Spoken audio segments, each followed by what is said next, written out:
بسم اللہ الرحمن الرحیم۔ آج ہم ان افراد کے بارے میں بات کریں گے جو کہ جن سے مخالف کے کپڑے پہننا ان جیسا نظر آنا چاہتے ہیں۔ ان میں مردوں کی تعداد زیادہ ہے جو کہ خواتین کا لباس پہننا اور خواتین ہی کی طرح نظر آنا چاہتے ہیں۔ وہ ان کی کیا وجوہات ہے وہ آپ سے شیئر کریں گے ہم، اور اس سلسلے میں انہیں کن مسائل کا سامنا کرنا ہوتا ہے یہ بھی آپ سے ڈسکس کریں گے، اور معاشرے کو ان سے کیا مسائل ہوتے ہیں وہ بھی ڈسکس کریں گے ہم۔ ساتھ ہی ساتھ اس سلسلے میں ہم معاشرے کے لیے اور ان افراد کے لیے، خاص طور پر معاشرے کے لیے، قرآن کریم میں جو ہدایات دی گئی ہے وہ آیت بھی شیئر کریں گے۔ دوسرا ٹاپک ہمارا جو ہوگا وہ ہوگا کہ جو حضرات اپنے جسم پہ ٹیٹو بنواتے ہیں، دوسروں سے مختلف نظر آتے ہیں، زبان کٹوا کے دو حصوں میں تقسیم کر کے وہ دکھاتے ہیں، تو دوسروں سے مختلف نظر آنے والے ان افراد کے بارے میں ڈسکس کریں گے، کیونکہ ہمارا سلسلہ چل رہا ہے پیرافیلک ڈس آرڈر پر۔ پیرافیلک ڈس آرڈر کی ہم دو ٹائپس آپ سے اس سے پہلی ویڈیو میں شیئر کر چکے، جو کہ فروٹریزم تھی، جو کہ مجمع میں کچھ غلط حرکات کر جاتے ہیں، اور دوسرا تھی اس میں ایگزیبیشنزم، جو کہ پبلک مقام پہ کسی ایسی ناموزوں مقام پہ اپنے آپ کو بے لباس جو کر دیتے ہیں۔ تو آج جو ہمارا ٹاپک ہوگا وہ ہوگا ٹرانسویسٹزم، جس میں کہ جن سے مخالف کا روپ اختیار کرنا، اور دوسرا جو ٹیٹو وغیرہ بنوا لیتے ہیں اسے کہتے ہیں ہم اسٹگمیٹوفیلیا۔ اصطلاحات تھوڑی مشکل ہیں لیکن یہ آپ کو یہاں پر لکھی ہوئی نظر آ جائیں گی، انہیں دیکھ کے آپ گوگل پہ مزید اپنی معلومات میں اضافہ کر سکتے ہیں۔ تو ہم اپنی جو ہے گفتگو کا آغاز کرتے ہیں ہم ٹرانسویسٹزم سے، کہ کس طریقے سے جو ہے وہ لوگ کیوں مرد جو ہے اس میں زیادہ تر جو ہے وہ خواتین کا حلیہ دھارتے ہیں۔ تو اس میں زیادہ تر جو دیکھنے میں آتا ہے تو وہ انٹرٹینر ہوتے ہیں، لوگوں میں اپنے خواتین کا لباس پہن کے ان جیسے ہی آواز نکال کے، ویگ لگا کے، اور اپنے لوگوں کو وہ انٹرٹین کر رہے ہوتے ہیں، وہ ان کا ذریعہ معاش ہوتا ہے۔ آپ ہمارے یہاں بھی اسٹیج شو میں اکثر دیکھتے ہوں گے کہ مرد حضرات جو خواتین کا حلیہ بنا کے جو ہے وہ اسٹیج پرفارمنس کر رہے ہوتے ہیں، شادی بیاہ پہ پرفارمنس کر رہے ہوتے ہیں، جس میں ہمارے یہاں جو وہ مہک مالک وہ زیادہ مشہور ہیں، اور ان جیسے بہت زیادہ حضرات یہ ایسا کام کر رہے ہیں۔ انڈین چینل پہ بھی آپ دیکھتے ہوں گے مختلف اداکار جو ہے وہ خواتین کا روپ دھار کے اس طریقے سے انٹرٹین کر رہے ہوتے ہیں لوگوں کو، لیکن جب آپ ٹرانسویسٹزم کی ہسٹری دیکھیں گے تو اس میں جو سب سے پہلا نام آئے گا وہ لیجنڈری اداکار چارلی چپلن کا آئے گا، جس نے کہ خواتین کا روپ دھار کے لوگوں میں کامیڈی شو پیش کیے تھے۔ تو ایک تو ہو گیا ان کا کہ یہ ذریعہ معاش ان کا ہوتا ہے۔ نمبر دو وجہ اس کی یہ ہوتی ہے کہ ان کی کچھ عادت ہو جاتی ہے، دماغ ان کا اس طریقے سے سیٹ ہو جاتا ہے کہ یہ خواتین کی طرح، ان کا انداز گفتگو ہوتا ہے خواتین کی طرح چلتے ہیں، اور بعض خواتین کا لباس بھی پہنتے ہیں۔ تو ان کی یہ ایک عادت ہو جاتی ہے، اس میں پلیجر فیل کرتے ہیں، اچھا فیل کرتے ہیں، کمفرٹیبل ہوتے ہیں۔ اگر انہیں کہا جائے کہ بھئی مردوں والے کپڑے پہنے، مردوں کی طرح رہیں، اسی کی طرح جو مرد بنائے آپ کو اسی طرح سے رہیں، تو انہیں بڑا دشواری کا سامنا کرنا پڑ جاتا ہے۔ یہ اپنے آپ سے وہ مقابلہ کر نہیں پاتے کہ ہم مردوں جیسا نظر آئیں یا ان جیسے کپڑے پہنیں۔ تو یہاں پر جو مسئلہ آ جاتا ہے وہ یہ ہے کہ جب ان کے شادی وغیرہ کرنا ہو تو پھر وہاں پہ مسئلے آ جاتے ہیں کہ آیا یہ واقعی مرد ہے یا نہیں ہے، حالانکہ وہ بالکل مکمل مرد ہوتے ہیں۔ اور میں نے بچپن سے دیکھا کچھ لوگوں کو جو کہ ایسی شبہات رکھتے تھے اور ایسا حلیہ بنا کے رکھتے تھے، لیکن جب ان کی شادی ہوئی تو ان کے یہاں بچے بھی ہو گئے اور وہ ایک مکمل مرد تھے، لیکن ان کی ایک عادت ایسی تھی۔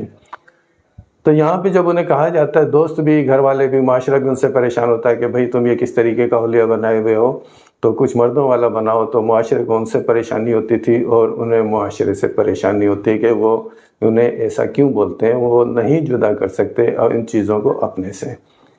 تو معاشرے کو بھی بڑی جستجو ہو جاتی ہے، لوگوں کو بڑی، اس کے دوست کو، احباب کو، جاننے والوں کو جو بھی دیکھتا ہے انہیں بڑی ایک جستجو ہو جاتی ہے، ٹو میں لگ جاتے ہیں کہ یار یہ کیسا ہے، مرد ہے، عورت ہے، کیا ہے، یہ ٹرانسجینڈر ہے، کوئی خواجہ سرا ہے۔ تو اس سلسلے میں وہ ٹو میں لگ جاتے ہیں، جستجو میں لگ جاتے ہیں۔ تو یہاں پہ میں پھر آپ کے سامنے قرآن کریم کی سورہ حجرات کی آیت 12، سورہ حجرات قرآن کریم کی ترتیب کے حساب سے 49 49واں نمبر ہے، اس کی آیت 11 اور 12 بہت اہم ہے۔ ان آیات کو آپ ضرور پڑھا کریں جس چیز کا حوالہ دے رہا ہوں۔ تو 11 میں بھی ہمیں معاشرے کو جو اصول دیے گئے ہیں، اور جو آج جو آپ سے میں شیئر کر رہا ہوں آیت 12، تو اس میں بتایا گیا ہے واضح طور پر کہ ایمان والوں، اجتنبوا کثیرا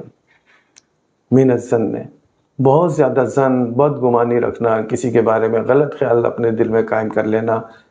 اس سے اجتناب کریں۔ فاجتنبوا، اجتناب کریں، بچیں اس سے۔ مت ایک دوسرے کے بارے میں بدگمانی رہیں، بدظن مت ہو، بدگمانی نہ پھیلائیں، کیونکہ اس قسم کی جو بدگمانی ہوتی ہے یہ اسیم اسم کے معنی ہے کہ جو معاشرہ آگے نہیں بڑھ سکے، آپ آگے نہیں بڑھ سکو، آپ کی قوت ختم ہو جائے تو آپ اپنے ٹارگٹ سے پیچھے رہ جائیں۔ ہر انسان کو زندگی میں ایک ٹارگٹ بنانا چاہیے، منزل بنانی چاہیے کہ مجھے وہاں تک پہنچنا، اور اس کے لیے اپنی پوری قوت صرف کر دیں۔ لیکن اگر وہ ان چیزوں میں لگ جائے گا، ایک دوسرے کی ٹو میں لگا ہوا ہے، وہ لیڈیز کپڑے پہننے میں، لیڈیز جیسا دکھنے میں لگا ہوا ہے، اور معاشرہ لوگ اس کے پیچھے لگے ہوئے ہیں، تو دونوں کی منزل ہٹ جائے گی۔ تو اس چیز سے اجتناب برتنا ہے۔ اگر آپ نے آگے بڑھنا ہے تو یہاں پہ جو لفظ اسم آیا ہے تو اس میں یہی ہے کہ آپ کی قوتیں ختم ہو جائیں گی، تو اس لیے یہاں پہ کہا گیا کہ گناہ ہے، تو آپ اس قسم کی ٹو میں نہ لگیں اور اس قسم کی حرکتیں نہیں، تو اپنی منزل جو ہے آپ بنائیں اور اسے حاصل کرنے کے لیے قوتیں لگاتے ہیں۔ ولا تجسسوا، دیکھیں تجسس میں نہ پڑھیں، اردو کا لفظ عربی میں، وہ بھی قرآن کریم میں۔ یہ جو جستجو میں تجسس لگتا ہے، آپ ٹو میں لگے رہتے ہیں کہ کیا ہے کیا ہے، مت لگے ایک دوسرے کی ٹو میں، اور پھر بعد میں ہم غیبت شروع کر دیتے ہیں ایک دوسرے کی۔ تو غیبت کرنے والے ایسے ہیں کہ جیسے یہ اپنے مرے ہوئے بھائی کا گوشت کھا رہے ہیں، اتنا سخت الفاظ میں مذمت کی گئی ہے کہ جو ایک دوسرے کی ٹو میں لگتے ہیں، اس کی برائیاں کرتے ہیں، تو کتنی بری بات ہے۔ فَكَرِهْتُمُوهُ، کراہت ڈالا کہ تمہیں کراہت آتی ہے نا مرا ہوا گوشت، اور وہ بھی بھائی کا کھاؤ، اتنا سخت منع کیا گیا ہے۔ لہٰذا واتقوا اللہ، اللہ تعالیٰ کے جو احکام ہے اس کی پابندی کریں، متقی بنیں۔ ان اللہ تواب الرحیم، اللہ تعالیٰ آپ لوگوں کی توبہ کو قبول فرمائے، وہ بڑا رحیم ہے۔ تو اس آیت کی روشنی میں ہمیں جو ہے وہ ان کی ٹو میں نہیں لگنا چاہیے، اپنے کام سے کام رکھیں، اور جو یہ کر رہے ہیں انہیں کرنے دیں، بتا دینے کے۔ لیکن اگر یہ خود پریشان ہو اپنے اس عمل سے، بعض لوگ ہوتے ہیں کہ وہ چاہتے ہیں کہ ہم ایسا بنیں اور مردوں کا لباس پہنے، اس سے جان چھوٹے، تو ان کے لیے یہی ہے کہ وہ اس لباس کو، اس حلیے کو پھینک دے کہیں دور، اور کوشش کریں کہ وہ ایسا بننے کی کوشش کریں۔ تو روزی روزگار اور معاشرت کے حساب سے اگر وہ ایسا کر رہے ہیں اور اپنے آپ کو مینیج کر رہے ہیں، مینٹین کر رہے ہیں، اور ان کی لائف ڈسٹرب نہیں ہو رہی ہے، ان کی زندگی بالکل چل رہی ہے رواں دواں، تو نہ معاشرے کو ان سے مسئلہ ہونا چاہیے اور نہ ان پہ کوئی آبجیکشن ہونا چاہیے۔ جب ایک معاشرہ چل رہا ہے، وہ انٹرٹین کر رہے ہیں تو ٹھیک ہے۔ اب یہ ایک علیحدہ بات ہے کہ مذہب میں اس طرح سے انٹرٹین کرنا جو ہے وہ صحیح ہے یا غلط ہے، اس سلسلے میں مذہبی علماء شاید اس کی مخالفت کریں کہ انہیں اس طریقے سے روزگار نہیں کمانا چاہیے، بالکل جو طریقہ ہے روزگار کمانے کا اس سے کریں، لیکن معاشرہ ہے چل رہا ہے تو ہم زبردستی ان کے ساتھ کر نہیں سکتے تا وقت کہ وہ خود اپنے اندر تبدیلی نہ لائے۔ اگر زبردستی ہم نے اپنی اس پہ یہ چیزیں تھوپی تو ہو سکتا ہے کہ ان کی لائف تھوڑے ڈسٹرب ہو جائے۔ تو ہمارے ہاں تو ایسا ہے نہیں، اللہ کا شکر ہے، دین اسلام مذہبی معاشرے میں مشرقی اس میں اتنا زیادہ یہ نہیں ہے، لیکن جہاں پہ یہ ہدایت نہیں ہے، گائیڈنس نہیں ہے، تو وہ اس گائیڈنس کے مطابق اپنی زندگی گزار سکتے ہیں اور پرسکون گزار سکتے ہیں۔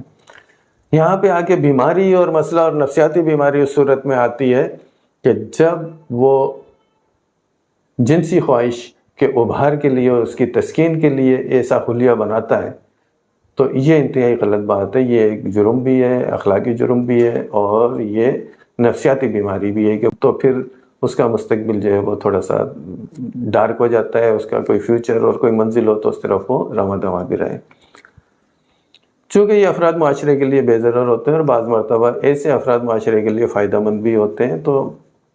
کچھ لوگ ہیں جو کہ ایسا حلیہ بنا کے لیکن بڑا اچھا کام کرتے ہیں۔ ہمارے ڈسٹرکٹ سینٹرل میں ایک افسر آئے تھے، ان کا حلیہ ایسا تھا، لیکن وہ کافی ترقیاتی کاموں میں انہوں نے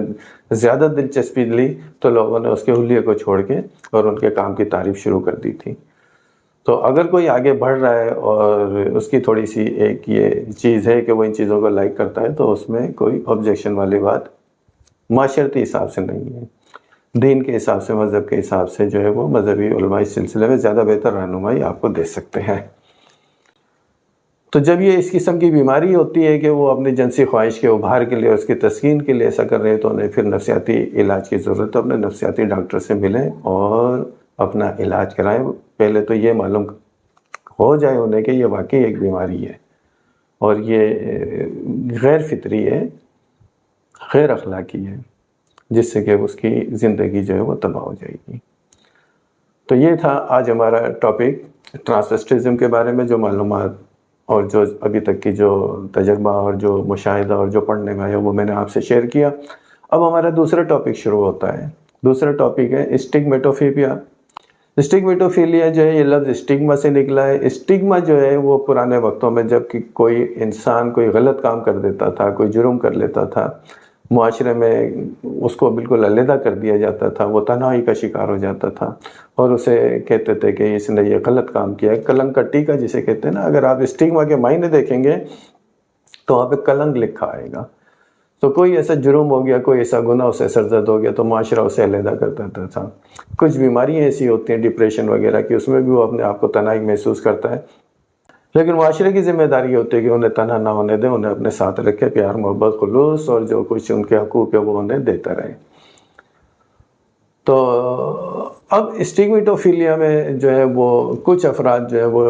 اپنی جنسی خواہش کے اظہار اور اس کی تسکین کے لیے وہ ایسا نظر آتے ہیں، جسم پہ ٹیٹو بنوانا مختلف قسم کے۔ آپ دیکھیں گے اسٹگمیٹوفیلیا جب گوگل پہ لکھیں گے تو کتنے ہی طریقے سے جو ہے یہ اپنے آپ کو تکلیف پہنچاتے ہیں، مختلف سوراخ کرواتے ہیں جسم میں، کان میں، ادھر ادھر مختلف جگہوں پہ، جو کہ معاشرے میں ایسے رائج نہیں ہے اس طریقے سے، تو وہ معاشرے میں بالکل علیحدہ نظر آتے ہیں۔ تو ان کی پوری خواہش ہوتی ہے کہ ہم معاشرے میں بالکل علیحدہ نظر آئیں، تو اس لیے اس کا نام رکھ دیا اسٹگمیٹوفیلیا۔ یہاں تک کہ یہ ان میں نے ایسا بھی دیکھا کہ جو زبان کو 2 حصوں میں تقسیم کروا کے اور سانپ کی طرح اپنی زبان نکال کے بتاتے ہیں کہ ہم آپ لوگوں سے علیحدہ ہیں۔ تو اس سلسلے میں جو آپ سے قرآن کریم کی جو آیت شیئر کروں گا، چونکہ قرآن کریم جو ہے وہ تمام انسانوں کی ہدایت کے لیے ہے، تو کوئی بھی اس سے ہدایت لے سکتا جو بھی پڑھے۔ تو ہدایت اس میں یہ ہے کہ سورہ 3 کی جو آیت میں آپ سے شیئر کروں گا کہ لَقَدْ خَلَقْنَا الْإِنسَانَ فِي أَحْسَنِ تَقْوِيمٍ، تو یہ بات کرنے سے پہلے جو ہے وہ کہا گیا کہ وَالتِّينِ وَالزَّيْتُونِ وَطُورِ سِينِينَ وَهَٰذَا بَلَدِ الْأَمِينَ، تو اس میں والطور حضرت موسیٰ علیہ السلام کی، حضرت ابراہیم علیہ السلام کی اور مختلف پیغمبر کی جو وادیاں ہیں ان کے جو ہسٹری ہے اس کو بطور شہادت پیش کر کے کہا گیا، اور پھر بعد میں بتایا گیا کہ جو امن والا شہر ہے، اتنی ساری قسم اور ان چیزوں کی شہادتیں دے کے پھر اللہ تعالیٰ یہاں پہ فرماتے ہیں کہ ہم نے انسان کو انتہائی خوبصورت پیدا کیا، احسن تقویم، حسین پیدا کیا ہے۔ اور تقویم کا مطلب ہے قیام، کہ اس میں قیام بھی آ جائے۔ حسن کی جو ڈیفینیشن ہے وہ ہے کہ ہر چیز جو ہے وہ بیلنس میں ہو، تو یہ حسن کی ڈیفینیشن ہے۔ اور اگر اس میں وہ قیام بھی، اس میں وہ کھڑا بھی ہو سکتا ہے بالکل توازن کے ساتھ، تو اپنی زندگی کو بالکل بہتر انداز میں، حسین انداز میں گزاریں، گھر پہ بھی، معاشی طور پہ بھی، جسمانی طور پہ بھی ایک حسن اور خوبی کے ساتھ گزاریں، یہی معاشرے کا حسن ہوتا ہے۔ تو بتایا کہ ہم نے انسان کو بہت خوبصورت پیدا کیا ہے، تو اپنے آپ کو اس طریقے سے ڈیفرنٹ کر کے نہ بنے۔ اس کی وجہ یہ ہوگی کہ جب ہم ان چیزوں میں الجھ جائیں گے تو وہی ہم منزل سے دور ہو جائیں گے۔ منزل کا پہلے تعین کریں، پھر اس پہ پہنچنے کی کوشش کریں، ورنہ زندگی آوارہ گردوں کی طرح ختم ہو جائے گی۔ تو جو چاہتے ہیں کہ ہم آگے بڑھیں، تو آگے بڑھنے کے لیے منزل کا ہونا ضروری ہے، اور پھر وہاں پہ اپنی تمام ان چیزوں سے ہٹ کے وہاں تک پہنچنے کی کوشش کریں۔ تو آج ہم نے 2 ٹاپک کور کر لیے، ٹرانسویسٹزم اور اسٹگمیٹوفیلیا۔ تو 4 قسمیں ابھی تک ہم آپ کو پیرافیلک ڈیزیز کی بتا چکے ہیں، پیرافیلک ڈس آرڈر کی بتا چکے ہیں۔ آئندہ جو ہم آپ سے ویڈیو شیئر کریں گے اس میں جوڑوں سے متعلق جو غیر فطری عمل وہ کرتے ہیں، کو مارنا، پٹنا، رلانا، اپنے آپ کو تشدد دلوانا، تو اس قسم کی غیر فطری حرکتیں جو جوڑوں کے درمیان، کپل کے درمیان ہوتی ہے، وہ آپ سے شیئر کریں گے معلومات اس کی، اور اس میں بھی کچھ بہتر رہنمائی دینے کی کوشش کریں گے۔ تو اس وقت تک کے لیے ہم آپ سے اجازت چاہتے ہیں۔ میں ڈاکٹر ارشد، فیملی فزیشین، اپنے چینل ڈاکٹر ارشد کی باتیں۔ اللہ حافظ۔